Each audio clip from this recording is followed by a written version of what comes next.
पुरंदेश्वरी आज सुबह 10 बजे छत्तीसगढ़ भवन पहुंची। पहली बार बिलासपुर दौरे पर आई प्रदेश प्रभारी के स्वागत के लिए आला नेता व सैकड़ों कार्यकर्ता छत्तीसगढ़ भवन में मौजूद थे। यहां सैकड़ों कार्यकर्ताओं ने प्रभारी का भव्य स्वागत किया। अपने एक दिवसीय बिलासपुर दौरे पर पहुंची डी पुरंदेश्वरी ने बुधवार को प्रेस कॉन्फ्रेंस कर प्रदेश कांग्रेस सरकार पर निशाना साधा है। पत्रकारों को संबोधित करते हुए उन्होंने कहा कि 2 दिनों के बैठक में सभी पदाधिकारियों से परिचय हुआ, अलग अलग मुद्दों पर चर्चा हुई है। उन्होंने आगे कहा कि प्रदेश सरकार को 2 साल हो गए, लेकिन जो वादा किया था उसमें से आधे से ज्यादा अभी तक पूरे नहीं किए हैं। युवाओं पर फोकस नहीं किया गया, महिलाओं के खिलाफ अपराध बढ़ रहा है। भावनात्मक तौर पे मुझे छत्तीसगढ़ के प्रभारी नियुक्त करने के बाद मैं यहाँ अपने पहले दौरा छत्तीसगढ़ में कर रही हूँ। कल और परसों मेरा बैठक हुई थी सभी पदाधिकारियों के साथ, सांसदों के साथ, विधायकों के साथ, जिला अध्यक्षों के साथ, सभी से मेरा मुलाकात हुआ और मैं खुद अपने परिचय उनको दी और उनका परिचय मुझसे हुआ है। हम सभी बातों पे चर्चा करें और आगे आने वाले 3 वर्षों में किस प्लान ऑफ एक्शन के साथ हमें आगे जाना है उस पे भी हमारी चर्चा हुई थी सभी से, और ये लगातार होते ही रहेगी। मैं भी आऊँगी छत्तीसगढ़ में, हर एक जिला में जाएंगे हम और वहाँ के जो हमारे कार्यकर्ता हैं उन सब से बात करेंगे और जैसे एक प्रभावी अपोजिशन का जो रोल निभानी है उसे निभाते हम आगे जाएंगे। और हमने स्टेट गवर्नमेंट को 2 साल टाइम दिया कि आप प्रूव योरसेल्फ कि आप यहाँ के छत्तीसगढ़ के हित में हो, यहाँ के लोगों के हित में हो। पर जैसे घटनाएं छत्तीसगढ़ में घट रही है उनसे ये साफ नजर आता कि प्रदेश सरकार लोगों के हित में नहीं है, किसानों के हित में नहीं है, महिलाओं के हित में भी नहीं है। अगर आप देखेंगे तो लगातार यहाँ के किसान आत्महत्या करते जा रहे हैं, जैसे कवर्धा में भी अभी हुआ है जो किसान आत्महत्या करे, और कल भी एक किसान आत्महत्या उनकी मृत्यु हुई। ये सब हम किसानों के पक्ष में हैं ऐसा प्रदेश सरकार बोलती रहती है, पर वास्तव में वो किसानों के खिलाफ है। और जो बिल केंद्र सरकार लेके आई किसानों के संपूर्ण मदद करने की या उसके पक्ष में जो बिल लेके आए हैं, इसके विरुद्ध करते हुए प्रदेश सरकार ये प्रूव करती कि वो किसानों के खिलाफ है और उसकी भलाई नहीं चाहती। जैसे प्रोक्योरमेंट करनी है, केंद्र सरकार ने ये बताया प्रदेश सरकार को कि हम यहाँ के जो 90 लाख राइस है उसे हम प्रोक्योर करेंगे और 9,000 करोड़ भी इसके लिए नियुक्त किया गया है। यानी कि अगर 60 लाख मेट्रिक टन की देने की वादा सेंट्रल गवर्नमेंट ने किया है, पर 60 लाख मेट्रिक टन राइस लेने के लिए उसे 90 लाख मेट्रिक टन की पैडी खरीदी करनी पड़ती है प्रदेश सरकार। पर अब तक इसमें कोई कार्रवाई नहीं हुई है। There is been no action on that at all. वैसे ही यहाँ के युवाओं को बताते हैं कि हम आपको अनएम्प्लॉयमेंट वृत्ति देंगे 2500 रुपीज़ का, पर अभी तक उसमें एक भी पैसा नहीं बटा है। और यहाँ अगर आप देखोगे तो इंडस्ट्री को छत्तीसगढ़ में लेके आने के लिए ताकि हमारे बच्चों को यहाँ एम्प्लॉयमेंट मिले, उसका भी कोई प्रयत्न नहीं हो रहा है स्टेट में। जैसे यहाँ का इंफ्रास्ट्रक्चर पर कोई भी ध्यान नहीं दे रहे हैं, जो प्रदेश सरकार करनी है वो नहीं कर रही। और जो मैनिफेस्टो ले आके उन्होंने बताया कि हम बदलाव लेके आएंगे छत्तीसगढ़ में, हम पूरे के पूरे प्रजा के हित में हैं, हम किसानों को अच्छा करेंगे, भलाई करेंगे, ये सब बोल के जो मैनिफेस्टो लेके आए हैं, अगर आज लोग इस पर एक बार परख कर देखें तो they have completely cheated the people of Chhattisgarh. ये सुस्पष्ट है। तो हम जानते हैं कि छत्तीसगढ़ी लोग ये सब देख रहे हैं, समझ रहे हैं और ज़रूर आने वाले समय में 2023 के चुनाव जो होने वाली है, ज़रूर भाजपा को फिर से आशीर्वाद देके सत्ता में लेके आएंगे, ये विश्वास हम सबको है। और इसी की ओर, इसी लक्ष्य प्राप्त करने के लिए हम सभी कार्यकर्ता को साथ में लेके एकजुट होके हम सब लड़ेंगे। और जो एक प्रभावी प्रतिपक्ष का जो रोल होता है, जो सरकार की जो गलतियां हैं उनको आगे लेके आने में हम जरूर अपना जो पात्र है उसे प्रभावी रूप में हम निभाएंगे ही। नहीं, जो कभी आपने बताया है उसको अभी आपके जो विपक्ष में बैठे हैं आप लोग, तो उसको उठा नहीं पा रहे हैं। नहीं, उनको सत्ता में आए हुए कि 2 साल हुआ है।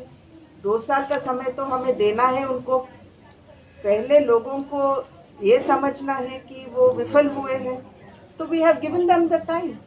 2 साल दिए हैं, अब हम प्रतिपक्ष के पात्र जो है उसे संपूर्ण तरह हम निभाएंगे। मैडम, आपने 2 साल में रोजगार नहीं देने की आपने बात कही कि राज्य सरकार ने रोजगार नहीं दिया, तो 15 साल में बीजेपी ने कितना रोजगार दिया, उसका कोई आंकड़ा होगा या फिर कोई ऐसे या ये विफलता भाजपा में रही करके कांग्रेस भी विफलता की ओर आगे बढ़ रही है? नहीं, ठीक है, that is the reason why they have brought Congress into power. अब कांग्रेस ने तो उनको वादा किया था ना कि हम जरूर एम्प्लॉयमेंट बढ़ाएंगे, नहीं तो हम अनएम्प्लॉयमेंट वृद्धि देंगे बोल के वो बोले थे। You have to question the party in power कि उन्होंने क्या किया, कितना किया, उनसे पूछिए ना। पार्टी के भीतर सुधार की आवश्यकता कुछ जी, बीजेपी के अंदर सुधार की आवश्यकता, वॉट एवर इट इज, हमने ये 2 दिन में सभी बातों पर हमने अपना फोकस डाले हैं। और जो भी है, सभी वरिष्ठ नेता छत्तीसगढ़ में जो है बीजेपी का, उन सबसे बात हुई है और जो भी करना है हम करते जाएंगे। कृषि कानूनों पर जो 12 विधायकों पे जो भी सिमट गई भाजपा, क्या एनालिसिस किया आपने? क्योंकि भी बैठक आप लगातार की है, क्या एनालिसिस तो अपनी होती है ना, हम मीडिया में खुद उसकी चर्चा करेंगे क्या। तो एक चुनौती तो रहेगी 2023 और 24 के लिए, क्या नारा होगा भाजपा को कि छत्तीसगढ़ में स्थिति है 70 सीट? अभी समय है, इस पे जरूर हम एक अच्छा नारा से आगे आएंगे। और ये बात तो स्पष्ट है कि हम प्रजा के साथ है और ऊपर से हमारे राष्ट्रीय अध्यक्ष यही कहते आए हैं कि हमें प्रजावाणी बननी है और प्रजा के साथ खड़े रहना है। एक और उसी को लेके हम आगे जाएंगे। छत्तीसगढ़ में भाजपा में नेतृत्व को लेकर लगातार सवाल खड़े होते हैं, बीजेपी में बातें उठती हैं पार्टी के भीतर से भी। ये तो हमारी बात है, हम आगे में चर्चा करके, हम आपस में चर्चा करके। मैडम, एक जो बात आती है कि जो काम नहीं करेगा वो बाहर का रास्ता देखेगा। आपने कहा है कि जो काम नहीं करेगा वो उसको बाहर किया जाएगा, मापदंड क्या होगा? आपने रायपुर में कहा है कि जो कार्यकर्ता पदाधिकारी काम नहीं करेंगे उसको बाहर करेंगे, तो मापदंड क्या होगा? क्योंकि छत्तीसगढ़ की बीजेपी है, हिसाब से लिखते जाएंगे और प्रेजेंट करते जाएंगे तो हम क्या करेंगे इसको।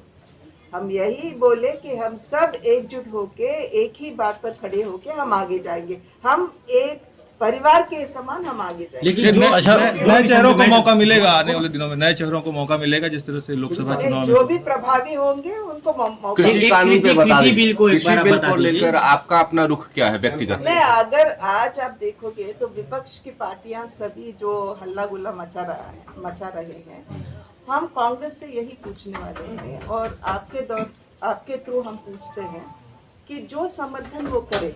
पहले राहुल गांधी जी ने करे थे, कांग्रेस पार्टी समर्थन करी थी कि हम मार्केट एक्ट जो है उसे खत्म करेंगे, एसेंशियल कमोडिटीज एक्ट में हम परिवर्तन लाएंगे।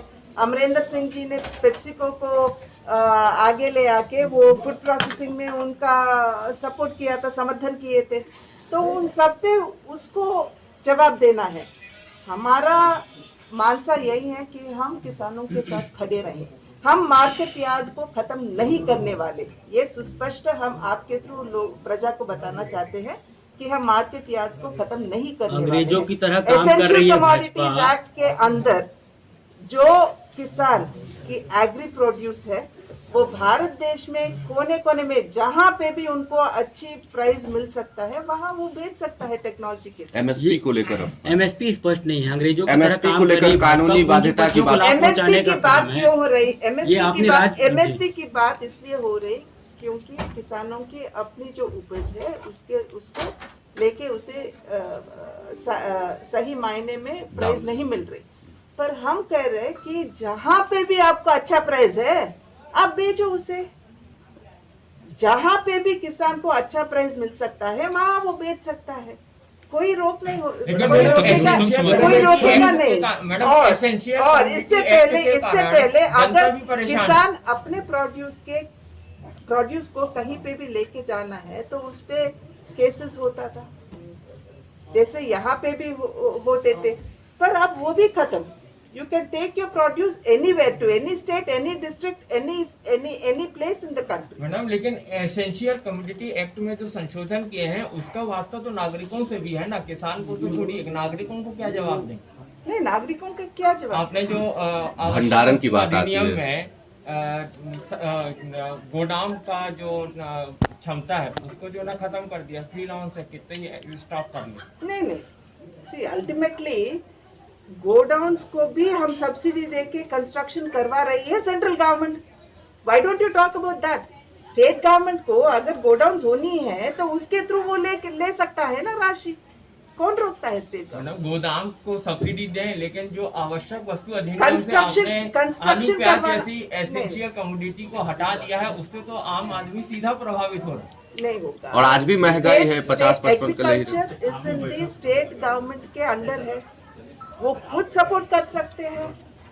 सेंट्रल गवर्नमेंट में पास हो लो, बट वो खुद सपोर्ट कर सकते हैं यहाँ पे भी। तो आप स्टेट गवर्नमेंट से भी ये बात पूछिए। अब राज्य सरकार सत्र बुला करके इस बिल को विरोध कर निरस्त करने की मांग करने को जा रही है, पहली बात। दूसरी बात, ऐसी स्थितियां क्या पड़ी कि कृषि बिल को लागू किया गया जिस पर किसान सड़कों पर उतर गए और भाजपा किसान हितैषी भाजपा अब लाठियां मांझ रही है।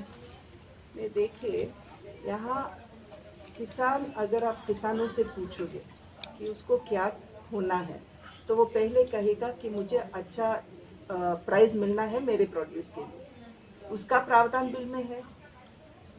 तो इस बिल को विरोध करके आप किसानों को जो अच्छी प्राइस आ रही है उनकी उपज को आप रोकेंगे क्या?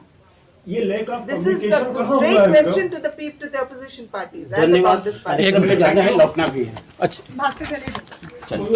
ये मैडम बिलासपुर में चेंज करेंगे क्या चेहरे को? वो सब हम बात करेंगे ना, क्योंकि बिलासपुर गड्ढापुर हो गया, खुदापुर हो गया मैडम। खुदापुर का जो नारा दिया है वो है कहाँ? आप बताओ भैया।